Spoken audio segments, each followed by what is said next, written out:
오늘의 말씀은 사무엘상 26장 13절부터 25절 말씀입니다. 할렐루야. 오늘 하루도 여러분 삶에 하나님의 은혜와 평강이 넘쳐나길 축복합니다. 오늘 우리에게 주는 하나님의 말씀은 사무엘상 26장 13절에서 25절까지의 말씀입니다. 본문은 다윗이 사울을 두 번째로 살려준 것이 드러나자 사울이 자신의 죄를 고백하고 다윗을 축복하는 내용입니다. 다윗은 사울 곁에 있었던 창과 물병을 가지고 건너편 산 꼭대기로 올라가 깊이 자고 있는 사울의 진영을 깨웁니다. 다윗은 우선 거리를 확보한 후 사울의 군대 장관 아브넬을 부릅니다. 13절 14절 이에 다윗이 건너편으로 가서 멀리 산 꼭대기에 서니 거리가 멀더라. 다윗이 백성과 넬의 아들 아브넬을 대하여 외쳐 이르되 아브넬아 너는 대답하지 아니하느냐 하니 아브넬이 대답하여 이르되 왕을 부르는 너는 누구냐 하더라. 다윗은 사울 진영의 건너편 산 꼭대기까지 갔는데 활 공격은 미치지 못하지만 목소리는 들릴 거리였을 것입니다. 안전거리를 확보한 다윗은 24장에 달리 사울이 아니라 군대 장관 아브넬을 부릅니다. 개역 개정에는 아브넬의 대답이 왕을 부르는 너는 누구냐라고 번역되었습니다. 그런데 다윗은 왕을 부르지 않았으므로 전치사 엘이 몸으로 향하여라는 뜻을 살려서 왕이 있는 곳을 향하여 소리 지르는 너는 누구냐라고 번역하는 것이 더 낫습니다. 15절 다윗이 아브넬에게 이르되 내가 용사가 아니냐 이스라엘 가운데 너 같은 자가 누구냐 그러한데 내가 어찌하여 내 주 왕을 보호하지 아니하느냐 백성 가운데 한 사람이 내 주 왕을 죽이려고 들어갔었느니라. 다윗은 아브넬이 사울이 수행하는 군대 장관 역할을 제대로 감당하지 못했음을 지적하고 있습니다. 분명 그는 용사였고 이스라엘 가운데 그만한 능력을 갖춘 자가 없다고 할 만한 자였습니다. 그러나 그가 모시는 왕 사울을 지키는데 실패했습니다. 이는 죽음으로 책임을 져야 마땅한 큰 잘못을 졌습니다. 16절 내가 행한 이 일이 옳지 못하도다. 여호와께서 살아계심을 두고 맹세하노니 여호와의 기름 부음 받은 너희 주를 보호하지 아니하였으니 너희는 마땅히 죽을 자이니라. 이제 왕의 창과 왕의 머리 곁에 있던 물병이 어디 있나 보라 하니 사울 왕의 창과 물병은 우선적으로 다윗이 사울을 죽일 의도가 없었음을 증명하는 증거지만 여기서는 사울의 군사령관 아브넬이 사울을 제대로 보호하지 못한 증거로 사용되었습니다.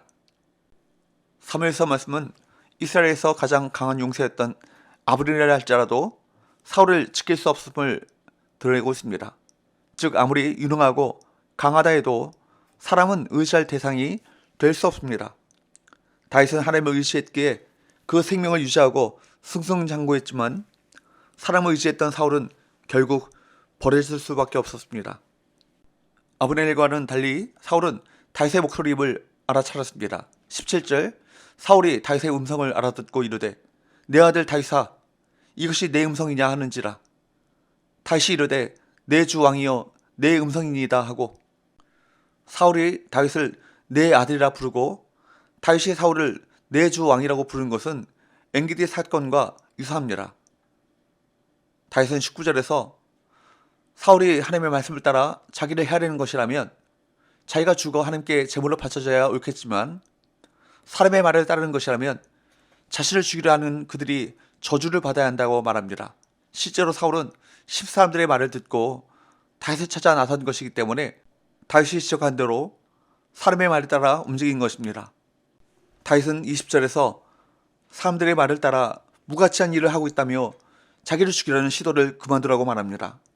실제로 사울은 다윗을 잡으려고 하는 것은 오히려 자신의 죽음을 재촉하게 되었습니다. 하나님의 말씀을 고려하지 않고 사람을 의지하고 사람의 말을 듣는 것은 패망의 기름을 깨달아야 할 것입니다. 사울은 21절에서 자기가 잘못했다고 고백하고 다윗에게 돌아오라고 다시는 그 생명을 헤아려 하지 않겠노라고 그렇게 말합니다. 그러나 사울의 말을 완전히 믿을 수도 없고 그가 또 어떻게 변할지 알 수 없었던 다윗은 창을 돌려주면서 하나님의 뜻이 어디 있는지를 밝히고 있습니다. 하나님은 사울의 생명을 다윗의 처분 아래에 두셨습니다. 아무리 사울이 다윗을 해라 해도 하나님이 다윗의 편에 서 계시기에 다윗을 해할 수 없었습니다. 다윗은 24절에서 자기가 사울의 생명을 중히 여겼듯이 하나님도 자기의 생명을 중히 여겨주시기를 기도한다고 말하는데, 이는 자기 생명을 사람이 아니라 하나님께 맡긴다는 고백입니다. 25절 사울이 다윗에게 이르되 내 아들 다윗아 내게 복이 있을지로다. 내가 큰 일을 행하겠고 반드시 승리를 얻으리라 하니라. 다윗은 자기 길로 가고 사울은 자기 곳으로 돌아가니라. 사울은 마지막으로 다윗을 내 아들이라고 부르며 그를 축복합니다. 악을 선으로 갚은 다윗에게 감동받아 진심으로 축복한 것으로 보입니다. 내가 큰 일을 행하겠고 반드시 승리를 얻으리라. 이 사울의 축복은 그 자신도 다윗이 이스라엘 왕이 될 것을 직감하고 있었음을 말해주는 대목입니다. 이렇듯 하나님만을 의지했던 다윗은 그를 죽이려 했던 사울에게 축복을 받으며 떠날 수 있었습니다. 이처럼 사람이 아니라 하나님을 의지하는 자야말로 참된 안전을 누릴 수 있는 것입니다. 사울은 다윗보다 몇 배나 많은 군사를 거느렸고 현직 이스라엘 왕이었습니다. 하지만 사람의 힘과 평판을 의지했던 사울은 하나님만을 의지했던 다윗을 결코 해할 수 없었습니다. 그리스도인들은 언제나 하나님의 말씀을 최우선 순위에 두고 하나님만을 의지하는 사람이라는 이 정체성을 잊지 말아야 할 것입니다. 기도합시다. 하나님 아버지, 세상의 불의와 거짓이 우리를 위협하고 현혹할지라도 오직 공의롭고 신실하신 하나님만을 바라보며 하나님께 우리 삶을 맡겨드리게 하여 주옵소서. 예수님의 거룩하신 이름으로 기도하옵나이다. 아멘.